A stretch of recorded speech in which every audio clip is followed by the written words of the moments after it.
Hi, Adam. Hey, so I think that I dropped off there for a second. I don't know if everyone else did or not. Yeah, we did. Okay. Do you think Yeah, I don't everyone's know back? what happened there. That was a complete surprise to me as much as anybody else.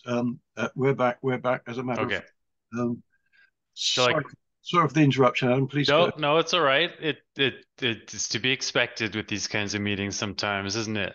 But yeah, as I was saying, the energy and low carbon team at Essex County Council is a relatively new thing, which is awesome. It just goes to show that there is interest at the local government level to support community energy initiatives. Just quickly on myself, you probably could tell I don't have a very thick English accent. I'm actually from Canada, and I've just recently-ish moved to the UK. My wife is from here, and I have a background, much like Jules, and a few others in market gardening. So for a long time, I was promoting and I was an advocate for local food as a way to take climate action, and that's kind of eventually translated into doing more things around you know educating in schools and teaching students about climate change, what it is, what we can do about it, and then fast forward to several years, and here I am. So now I'm with the Essex County Council on what I think is quite a progressive initiative. So yeah, so I'm here to kind of talk to you all about what I'm doing and what our team is doing, and a huge part of that is supporting sort of grassroots, bottom up initiatives, oftentimes volunteer led community energy groups that are sort of springing up all over the country. I think that there's around like 500 plus community energy groups in England or in the UK. Um, and that number is rising fast. I've only been on this team for 6 or 7 months, and when I first started, there was like 5 or 6 groups that the team really knew about and that we were working with, and now there's about 22 or 23 groups. And those groups, they vary in size and scale. Some of them are a couple of people meeting down at the pub, kick around some ideas and that. But a lot of groups are also, quite established. There's CBSs, CICs, getting funding, doing projects, and doing some interesting stuff. So I'm gonna do a presentation. It's not gonna be as like fun and interactive as Jules was the other week, but I'll do my best. And let's see if I can get this up here. Okay. Can everyone just nod your head if you can see that and if the slides are changing when I'm Yep, looking yeah, good. okay. Cool. Yeah, so You are showing your speaker version, not the app, so we can see your notes. oh, So you're showing okay. the wrong. You're on two screens, I think. So you're sharing the wrong screen. Okay. Let's see if I can. Yeah. Are you on two screens? Yeah. No, You're it's on. just Yeah. it's just presenter view. You need to be Oh in yeah. just the normal slideshow view. How do I do that? Just go. Just try that one from the beginning. How's There we go. that? Hey, Yeah. Perfect. Better? Okay, thank you. Yeah, so in this picture, that is a community energy project in Danbury, and that's an organization called Sustainable Danbury. And we supported them to to find some funding and to get some solar panels not just on the roof of this outbuilding at a school, but several buildings and schools in and around Danbury. And this picture just kind of, illustrates how exciting that can be for students. It's a great educational tool, but it's also just a great initiative to get people on board and sort of proud of things that are going on in their communities. I'm going to just kind of skip through some of these, but basically this is just to say that people are worried about climate change. People want to do something about it, especially here in Essex. And the Essex County Council is doing quite a lot of different stuff with regards to climate change. And that's all outlined in our climate action plan. But yeah, I mean, I'm assuming that a lot of people here already know what community energy is, but essentially it's like taking back control of where our energy is coming from. And it's not just the generation of energy, which is often the case. Oftentimes people think community energy projects are solar projects that are owned by the communities, but it can also take the form of different things like the reduction of energy in the first place. So we do have some groups that almost solely focus on energy energy use reduction, I guess, and sort of educating people in their communities on how, like, giving them tips and tricks and ideas on how they can do that. And then there's other things like electric car clubs. There are initiatives where some of these groups go into schools and talk to students as well. So we have been working with an organization called Community Energy South. I'm sure some of you have heard of them, but they've kind of helped us get sort of the model going in terms of how we work with these groups. So it's kind of like it's called the Pathways Program. It's kind of like a mentorship and support group. It's now just sort of morphed into a community of practice where we meet every 6 weeks with all of the community energy groups and sort of kick around ideas, lessons learned, much like what we're doing here today, except it's people in Essex who are representatives of their community energy projects, and it's like, oh, I got funding from this, or we're finally going ahead with this project that we've been in planning for a little while, and now we're doing it. And so it's a great way to sort of keep the momentum going, keep people interested and excited about the projects, and also bring other people in to sort of show them, like, this is what's going on. And another thing that we're doing and want to do more of, and I've met with Jules recently about this, is community-led energy planning. And so my hope is, and Andrew, I think you just saw an email that I sent this morning, is to work more with the great collaboration and the community climate action to do real sort of locally based community-led energy plans.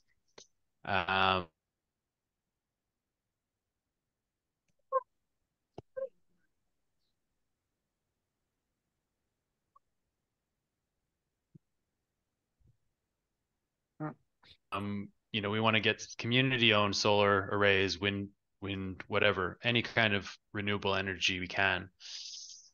We want to power down. We want to, educate. We want to get people making their homes more energy efficient, and we want to do it bottom up. We don't want to just dictate which communities get what or how. We want communities to sort of determine what or how themselves, and then we want to sort of listen to that and then work with them and make that happen in the way and shape that they want. So yeah, just to kind of run through a few case studies of what's going on around Essex. Tollsbury Climate Partnership is a very successful community energy group.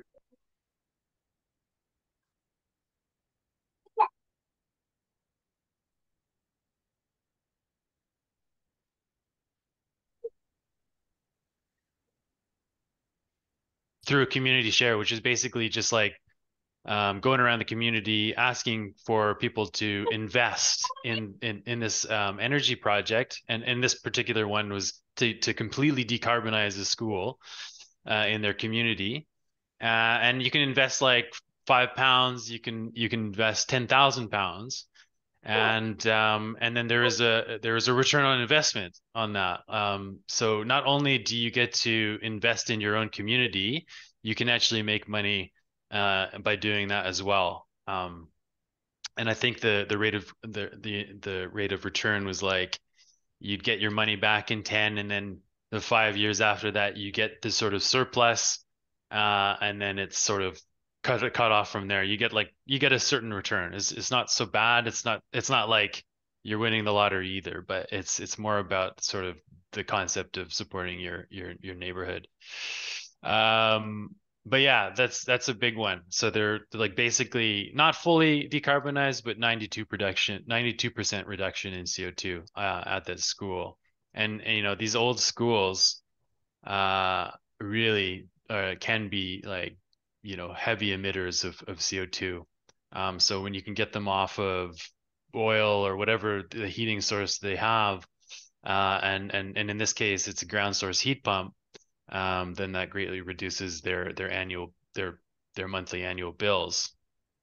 And yeah, so the hope is with Essex County Council, and I'm sure like some of you mentioned you're in councils as well, is to decarbon, like the long-term plan is to decarbonize all of the schools that are within sort of ECC estate. It's not going to happen overnight though, and it is expensive up front, obviously, but it is one of our goals. And powering down community energy Colchester is a fantastic example of this. They have been offering energy advice to homes in and around Colchester. They have, you know, gone into schools, and they've you know, installed, there's like not super expensive fixes, but real basic things like radiator reflectors, or even just like you know, showing people how to put caulking in their windows if they've got leaky windows. So that's something we want to see more of, and also there's a lot of stuff going up near Saffron Walden, Ottlesford district. There's been kind of an explosion of community energy groups in the area where there's like 6 or 7 now, and it's really exciting to see. And it all kind of was inspired by Saffron Walden and doing these fun and engaging community events. And just as an example of one thing that they do to make it kind of engaging is they would have this stall where they have like a thermal imaging camera, and you can actually kind of look around and see where the hot spots are and the cold spots are. So it's just kind of gets people thinking about it a little bit. So I know some of you aren't from Essex, but there is a lot of stuff going on. Like I mentioned, there's about 21 different groups of varying size, and yeah, so we're working with all of them and supporting them and linking them up and facilitating them with, you know, partners and other opportunities. And I kind of mentioned community-led energy planning. It's something we haven't done a ton of, but we want to do a lot more of. And I'm hoping we can collaborate with great collaboration in order to do that. So yeah, so there's a lot of different stuff going on, but we want to sort of broaden our scope because yes, we've been working with community energy groups. We've been working with parish councils, but we also want to start working, and we have recently started working with like anchor groups like the NHS.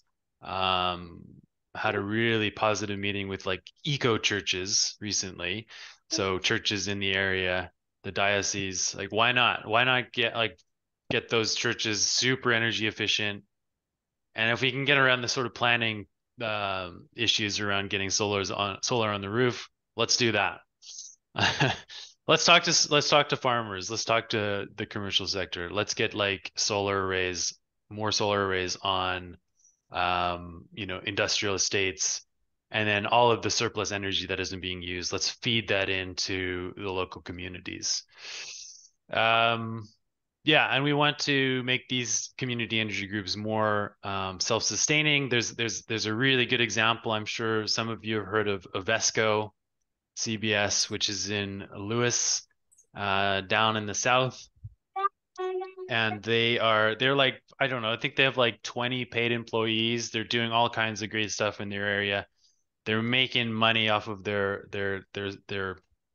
energy production, which helps to sustain their projects. And it's really inspiring. So we want to get all of our groups to that level. And because there's so many different groups now popping up, we need to sort of now do it like district by district, and then continue having those communities of practice at a district level, and kind of keeping that community practice going in each of those districts. And then the last thing, not last but not least, is we're training up upwards of 25 energy champions that will be going out into communities across Essex to offer energy savings advice. We've got energy hubs now in a couple of different districts, like in Tendring. So there's a lot going on, basically, and it's really exciting. And I think that community energy is definitely the way forward. Any questions? Many thanks, Adam. Yeah, it's always a joy to have enthusiasm coming across the airwaves, because it's pouring out of you, and it's great to hear what things that are going on. Stuart, you've got your hand up. After Stuart, it'll be Wendy and then Amanda. Stuart. Thank you. I was just wondering how this relates to the local electricity bill, and what's happened to that bill. Yeah, so actually I went to a thing at Parliament back in February. And yeah, long story short, it's been shelved until after the general election. But that will be a game changer. That will make it a lot more feasible for people to get solar and then to sell their energy back into the grid. So it's been on hold for like a year or two. It's been because, well, I don't know if the current government really wanted to even look at it, but I think it's been shelved, and it's going to be sort of reopened, and hopefully passed very swiftly in the new government. Yeah, Jules and I were also at that event. I mean, it's about allowing people to sell energy directly rather than having to go through some medium through the national grid. Yeah. The government was stalling on having a consultation about it. There is now, I believe, until later this month, there's a live consultation on barriers to community energy. Now, which government is going to pick up the results of that consultation, I don't know.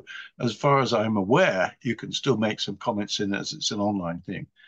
If we like, I'll try and dig out the link to that and put it in the chat. Wendy, thank you for that. Stuart, Wendy. Hi, yeah. I'm interested in, have you come across any pockets of resistance to what you're trying to achieve? And if so, how have you overcome them? Pockets of resistance. No, not really. Not a whole lot, to be honest, because it's kind of different in this sense. I mean, if it's a big solar array in a farm, there's always going to be some resistance to that, right? And especially if it's not like owned by the community, it's like if all the benefits are kind of going elsewhere, then it's hard. It can be kind of, there's going to be more resistance. But You know, we haven't, for us anyway, at this point, we haven't done any like huge solar ground mounted like solar arrays yet. But I think that if we did, and we sort of worked with the community ground up, and we emphasized that this is going to be benefiting the community directly because they could be owners of it. And the whole idea of community energy is that it would be sort of benefiting the local community. It doesn't seem to me like there would be as much. There has been some. I go to a lot of like community meetings and stuff, and I have had some people say like, well, why do I pay taxes for an energy and low carbon team? You know, like I want them to fill my potholes. I don't need people, you know. So that's the only sort of resistance I think we've had, but it's like, well, you know, like 86% of people are concerned about climate change, and you know, we want to do what we can at the local government level. So it's important that we do have teams like ours. So I don't know. There hasn't been a lot. Just confirm then. So you would say the best route is as much consultation and discussions with the public as much as possible to get them on board. Yeah. Yeah, it's yeah, and that's kind of like, I don't know if that's like a new thing, but it's like the approach that local government should and have to be taking. It has to stop being top down, because that always is met with backlash. It has to be led with the community, and I think that has got to be the way going forward. Yeah. Thank you. Yeah, well said. Thank you. Amanda. Hello there. I'm going to try and do this without coughing if I can. Adam, thank you for your talk. It's lots of things that are in there that are really helpful and chime with us. So we have we're in a conservation area. We're in a AONB, Cotswold National Landscape. So there's all sorts of things that are kind of, you know, how did you do it? But how then would we do it? So restrictions and so on. But actually, I'd like to come back to just a personal thing, which is use of volunteers and very much the ground up, and what individual parish and town councils can do, especially if they're small parishes. Having volunteers going into people's homes, advising. I appreciate that they are, what's the word, invited in, and hence welcome guests and not cold calling, etc. But I just wondered if you were involved in the kind of enabling side of, you know, presumed DBS checks and all the safeguarding issues, and safeguarding the volunteers about, you know, if they had any accusations against them and so on. I'm just thinking individual parish and town councils may be too small to achieve this, but with the support of an overarching umbrella organisation to help them out with some of the things. I mean, that was just one thought that came to mind. But there are things like that where I would love to have a larger umbrella organisation almost enabling my local small parish or town council to be able to plug in. Okay, while still keeping the ground up. Yeah, wow, there's quite a lot in there, Amanda. I don't know like where to start, but I I think that as far as the DBS stuff goes, the energy champions that we sort of deploy out into the county are given adequate training. They are at this point kind of they're employed through Community Energy South, and I can't speak to what kind of like insurance they have or anything on that front, but they do get good training. They get trained on how to sort of deal with, you know, particular situations. Did you say they're employed? So they're not volunteers? Sorry, yeah, the energy champions are, well, we do have energy champion volunteers, and in the case of Community Energy Colchester, they volunteer to do that, although they've been getting some funding to go out and do that as well. But we've just started an initiative called Communipower, where we deployed like 25 people to go out across Essex to give energy advice, and they're employed through Community Energy South. kind of in partnerships with us, but they do sort of the admin stuff as well. So we don't, yeah. Adam, I think what I'm getting at here is it would be really helpful if all of these potential hurdles, that are big hurdles to us, but you've overcome them, and how we can learn lessons from that. Those are the things that if we could, the reproducible, oh yeah, we have this issue that's likely to be an issue all around the country. And we overcame it by our county or our district council doing something that, or a local CIC, or as you say, the Community Benefit Society or what have you. It's kind of, do we need to form a model ourselves to hold the insurance, to do the training, to be registered, etc., or is there somebody we can plug in under that could enable us to save a whole load of grief? Yeah, no, that's a good point. And actually, because like I mentioned, like there's a whole bunch popping up in Aylesford district, right? And a lot of them are like 2 or 3 people, like some small parish councils, really passionate, want to do something, right? But it can be a real headache to apply for grants, to do all these the admin stuff. So that's why we're actually exploring and we're piloting it in Aylesford. We're going to be doing sort of like a district-wide community energy group umbrella organization that might have directors from some of these smaller ones representing their smaller groups, but at sort of being the umbrella level, they can tap into potentially more funding. They can represent all of the smaller groups. If a smaller group has an idea, they would pitch it to the umbrella group. They'd be like, we want to do this. That hopefully that umbrella group would be like, that's great. We have some funding that we've managed to get through this thing, so we can do that. So that's kind of the idea. And I think that might be kind of addressing what you're asking there. But yeah, it can be overwhelming for very small groups. And for us, it's hard to work with like a ballooning amount of these small groups. It would be a lot easier if there was representatives kind of umbrellaing entire districts or regions or whatever. So yeah, it's something that can be replicated. It's a matter of figuring out what your sort of geographical boundaries are and how big or small you're comfortable with going, I guess. Yeah. Thank you very much. Yeah, thanks for that. Yes, I think that the idea of district-wide groups, something to explore further. Absolutely. Jules and then John. Jules. Thanks, Andrew. And first of all, say thanks to Adam as well. Really, really interesting and great work. Lovely to see this kind of activity actually, coming from our elected representatives in our councils. So, how exciting. Just to touch on a few things, there are a few comments mentioned. One was about sort of selling your energy for larger projects to the grid, for instance.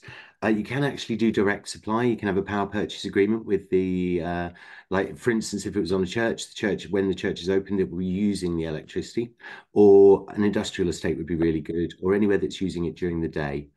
And we've got a very elegant example where I am in West Suffolk. It's actually convened by West Suffolk District Council, and it's one of the UK's first smart energy microgrids. So it actually transfers power direct on the same substation to organisations. Yeah, and building community is really important to avoid that kind of resistance, because I can tell you there is resistance, certainly where I am. Get the kind of classic trope. So if you want to talk about climate, Jules, go and knock on the Chinese embassy. We don't want a wind turbine, all of that kind of stuff. So really to talk about cheaper energy and warmer homes. What are the benefits?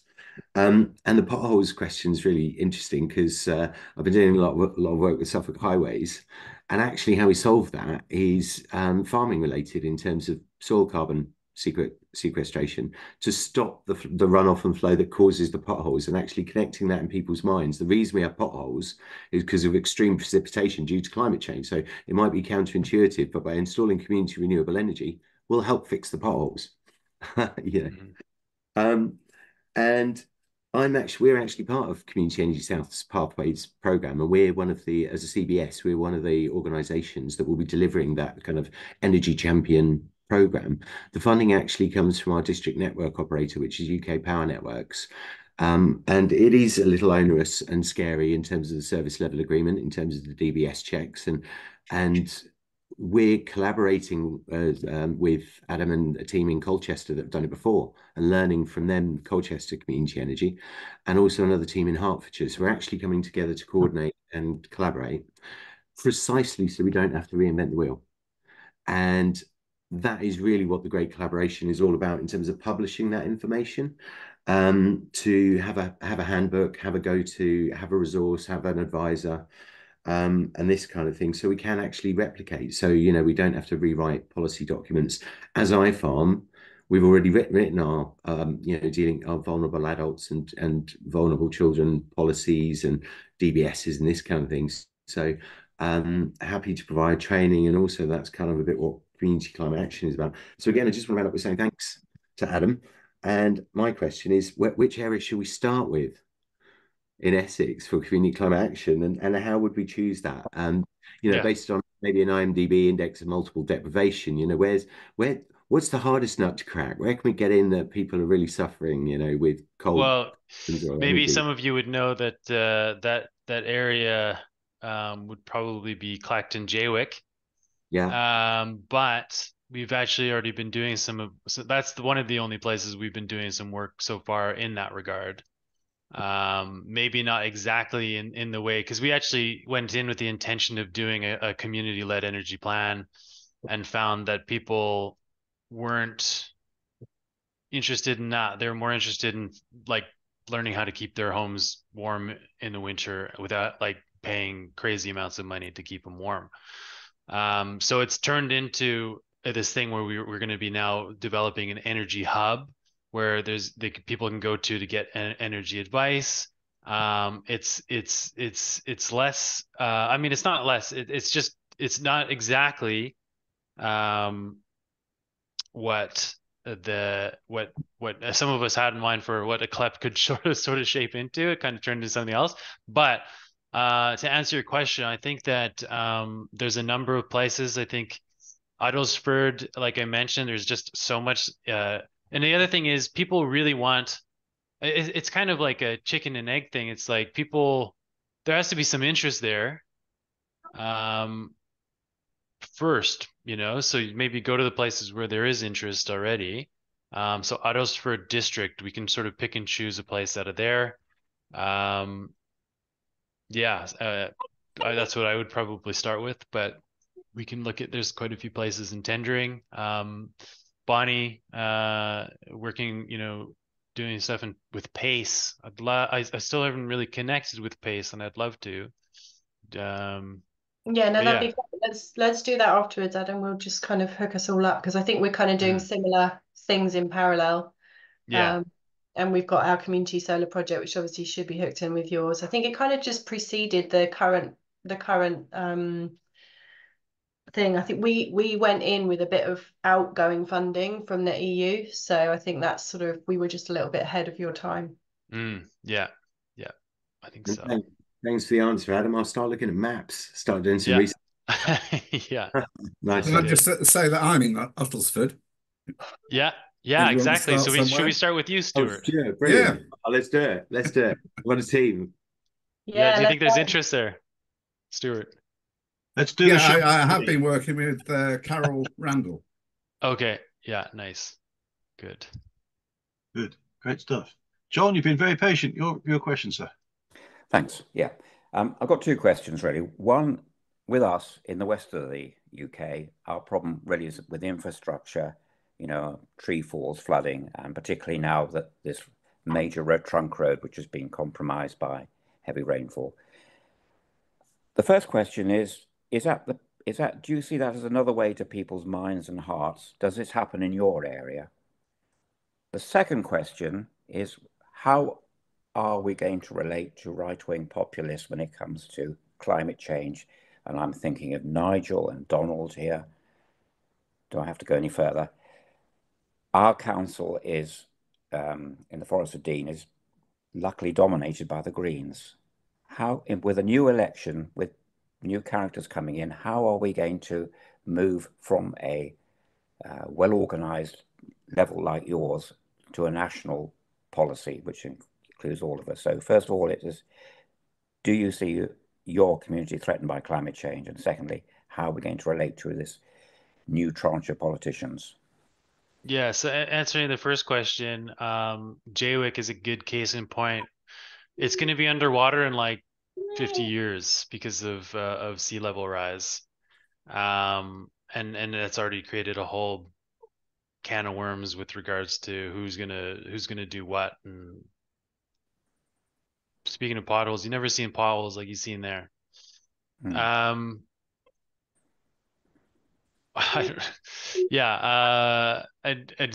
I don't know how to like really finish that thought, but with regards to the right wing, so we are thinking about climate change in our area for sure. It's a big issue for sure.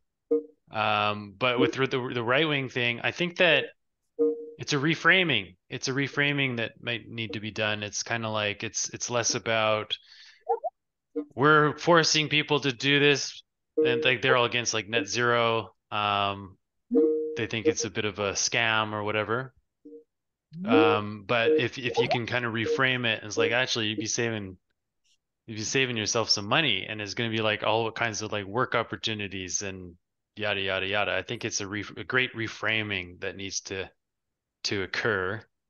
Yeah, you're right. Does anyone else have thoughts on that? Yeah, I think this is something I that can hear you. needs to You're be right. done. I'm all right. I'm on another call. That was all. Okay. I'm just keep thinking of Nigel Farage standing in Clacton, of course. It's all right. I'm only in the background. I'm only listening in, so I'm all right for a minute. Is everything okay? Delia, I think if you could just mute, that would be great. I'd just say that there's quite a good article in The Guardian today, debunking Reform's views on climate change. Andrew, as I think you're the Zoom host, whenever you're a Zoom host, you can click on participants and mute them. I've just tried to do that and it hasn't worked out. Graham's the host at the minute. If you could have a go. Graham, yeah, you can just mute anybody. You have the power. Thanks, John. Quick, any more thoughts around the world table about right-wing populists, which I think was a very polite way of putting it. I think we do have to represent ourselves in different ways, and I think we have to find the right words for the right audience. It's, as the Irish comedian used to say, it's the way you tell them. Yeah. I had my hand was up in response to that. Go on then. Go for it. Yeah. It's just thinking about the qualification that I've just done, the carbon literacy qualification, and the emphasis in there about the co-benefits. So instead of focusing on the climate related benefits, just like you demonstrated beautifully earlier there, where Jules, I think, was it Jules or was it Adam who mentioned about the potholes? Yeah. You know, the this idea that, you know, if we can talk about the farmers and the runoff as part of fixing the potholes, we're not actually mentioning the word climate at all. And I think it's that thing of, rather than going head on and locking horns and then using all that energy, you see what I was doing there, the pun, using all that energy to lock horns and go head on, we'd just go round them. So I would be talking about all these other connections. You know, did you know that a lot of the potholes is because of the water and the way that it gets in there? And if we can prevent the water getting onto the roads and pooling, and, you know, it's maybe around the 5 step and working out the co-benefits. Maybe a case to explore it. I don't, as I say, I don't think I can do one without the other. And speaking to Emma, thanks for that, Amanda. Jules, I'm still struggling with the muting here. Delia, can you hear us? Delia, can you hear us? Delia, come in, Delia. Earth to Delia. Delia, could you mute yourself? We're hearing your radio. Hello, Delia. Thank you. Great. Well done. Nice. So, yeah, it's all about storytelling, because we need a new story here, because a set of facts, no matter how well attested, will never change somebody's mind. And only a good story can dislodge another story. So those who tell the stories rule the world.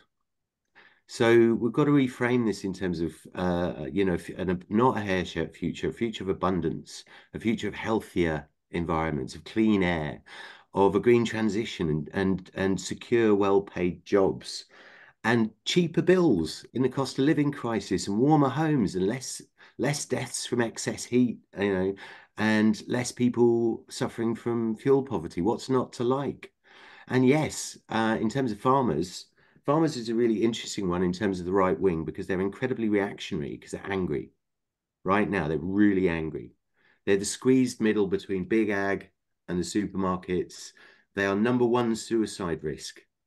We have a Yana program in the rural area, Yana program. You are not alone, because it's a very lonely job driving a tractor 12 hours a day. You have no one to talk to. And also then you have climate activists or people like us pointing the finger going, you're doing a terrible thing. And the result of that, we've seen in Spain, in France, in the Netherlands, where they've been asked not to use nitrogen fertilizer and pesticides and herbicides, reduces their income and makes their job harder. So we've got to tell a different story about how we can make their lives better and more profitable. Because otherwise, we get this really reactionary, semi-fascist direct action, the outcome of which has been the relaxation of laws with regards to the use of nitrogen fertilizer, which is a massive pollutant. Ploughing is responsible for 20% of atmospheric CO2. You can watch the NASA maps where when we plough our fields, the CO2 ploughs, plumes rather. So yeah, we've got to engage with our communities like farmers as very important people. We need them 3 times a day. If you're lucky, you might need your solicitor or your dentist once a year, and actually help them, support them, hold their hands, and also be a market for them, buy from them, this kind of thing, to prevent that anger being appropriated by the right-wing rhetoric, which it absolutely is right now.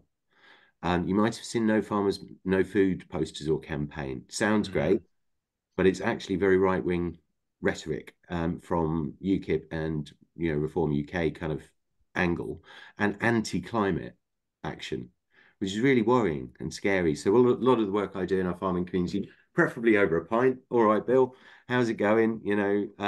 How's the flooding? How's the harvest? Because we're literally seeing our harvest fail before our eyes. We can't harvest our food. We don't need too many years of that, and it's a real problem. So again, we talk about resilience. Let's think about where our food comes from, and food is a brilliant place to start conversations, because growing, cooking, and eating food together is a lovely activity that everybody shares. So, let's tell the right stories. Yeah. Well, very well said, and this is something that you're particularly good at, Jules. So we will keep doing this. Well, lots of things happening in the farming world as well, of course. I mean, we import something over 50% of our food at the moment. Imagine what it's going to be like when it gets any worse. And I think we had a huge shortage of salad crops last year because of heat waves in Morocco and Spain. But there we go. Well, Amanda, you've got your hand up. Yeah, I just wanted to say we've got a great range of things going on in chat, which is always helpful to see. And just to say thank you to everybody for all the different elements. And it just goes to show that climate doesn't operate in isolation, doesn't it? I mean, whether we're talking about farming, whether we're talking about suicide, whether we're talking about travel or roads and potholes, it's a circular economy, isn't it? Everything impacts everything else. And all the ideas that we've got between us, we've got so much that we could get on and be doing. And knowing that we're not alone. I love this group for knowing that I don't have to deal with a problem. I just need to know who to go ask about the problem. And so, we don't have to keep bashing heads like we used to. That's what I love about this. And 3 or 4 things I wanted to very, very quickly mention, if I may be so cheeky. The first is, since we're parish and town councils, our local CALC, so that is the local, it's Gloucestershire Association of Parish and Town Councils, as part of NALC. One of our members of staff successfully bid for a grant, and as a result, we've got one of those heat measurement gun things, that you can go around your house and work out where the heat loss is going. And that's available for all of our parish and town councils to use. There's one simple little idea that maybe could be about parish and town councils working together, create some interest. How do we use it? I've got councillors who want that. Well, it isn't that they're not interested or that they don't believe they can make a difference. It's more that they're just busy doing everything else. but they want to get their hands on this gun. So even something as simple as that could be really helpful. The other is, as I mentioned in the intro, I'm a director with Mid Counties Co-op, and we've got the joint venture with Octopus called Unity, and that does provide some funding and some pump priming, some bridging loans and so on, if people are in community energy at that level. On a personal level, I've managed to personally reduce my energy bills down to just £45 a month. That's dual fuel. I'm in a 3-bedroom semi, and I don't put my fuel on at all, which the fire brigade, when the fire service came round to do a fire assessment in my house, and they were saying things like, but your radiator is got too close to so the radiator's never on, it's just a shelf. And, things like this jumper that I virtually live in, and the allotments, and it's a whole lifestyle thing. But I love the idea that if you have community champions on this sort of thing, that you can go talk to people. So I pop into the food bank quite regularly, and there are people there that I just chat to, and they'll say, "How on earth do you get it down that low?" I'm like, "We just chat over a cuppa, or chat like Jules says down the pub over a beer." Is a really good way of doing things, in a way that you're not doing to people. You're enjoying time with people and listening to their ideas. They may come up with something really simple that you've never thought of. And finally, I'm going to Unison Conference, national conference, end of next week. And in parallel to the local government conference, we've got the National Energy Conference. And so I'm going to be dipping in and out of that as well, because our trade unions want to help workers not to lose their jobs in the old traditional sector, but to come over to green jobs and keep a job going forward. And people who work are also our communities, aren't they? So, I think working with our unions is another one that we should look at too. So that's a range of all of my things. And thank you so much to everybody who's put loads in the chat. Yes. And of course, to our presenter today, Adam. It's great to hear what's going on at a county council level. Yes, indeed. Yes, indeed. Obviously, we're going to save the information from the chat. We've come up to 1 o'clock just now. We can go a bit later if people want to, but it is very appropriate, yes, for us all to say thank you very much, Adam, for coming and sharing that with us. It's great to obviously to see the interest and the conversations that develop. And of course, one thing does lead to another, because it is all very much joined up. So thank you again for that. Is there anybody else, any more points to raise, any more questions people want to ask for Adam before we call it a day? Jules? I just want to say how awesome this is. Like Amanda says, we are a community right here. I put it in the chat, peer-to-peer learning, support networks. We're not alone. I saw some focus group evidence based on I think the statistic that Adam said, 86 people don't think the government's doing enough, and about 60 people want to take action but don't know what to do. But the majority of those individuals are scared to talk to their friends, colleagues at work or neighbours, because they think people will think they're mad. So we've as communities, we're really isolated even in sharing our concerns. So that's kind of the most important steps to take, is just creating safe spaces for people to talk about it. So this group is fantastic. Adam, thank you so much for coming and showing about the awesome work you're doing in Essex. And I think one of the most remarkable things out of this conversation is, between Community Climate Action, the great collaboration, Essex County Council, and Stuart in Uttlesford as a parish councillor, we've kind of just said, well, let's start there. Let's do it. Let's do it. Let's start where we are. So that's just so cool. Wow, thank you. Thank you so much, Adam and Stuart. Very good stuff. Yes. Graham, if you're still on the call, can you remind us what next week's talk might be about? Because I haven't got a handle on it straight away. But obviously these sessions happen every week at this time, and we've had some great talks, and look forward to some more. Graham, are you on there? He's come and he's gone again. But anyway, there is information available on what the next topics are going to be. We will keep in touch. We have everybody's contact details, so we keep in touch after this event. Thank you again, of course, to those people who've come for the first time. We will keep you involved. Graham, are you back again? I am. Can you remind us what's happening next week? Not off my head. Okay, we'll circulate it by email. That's the answer to that. Thank you very much for coming. We'll keep in touch with what's going on and with a great collaboration, particularly with things happening with our regional pilot in East Anglia. Thank you again, Adam. Thank you so much for having me. Bye. Thanks, Adam. We'll see you next week. Thanks, everyone. See you soon. Bye-bye. Okay, bye. Thank you, everybody. Bye-bye.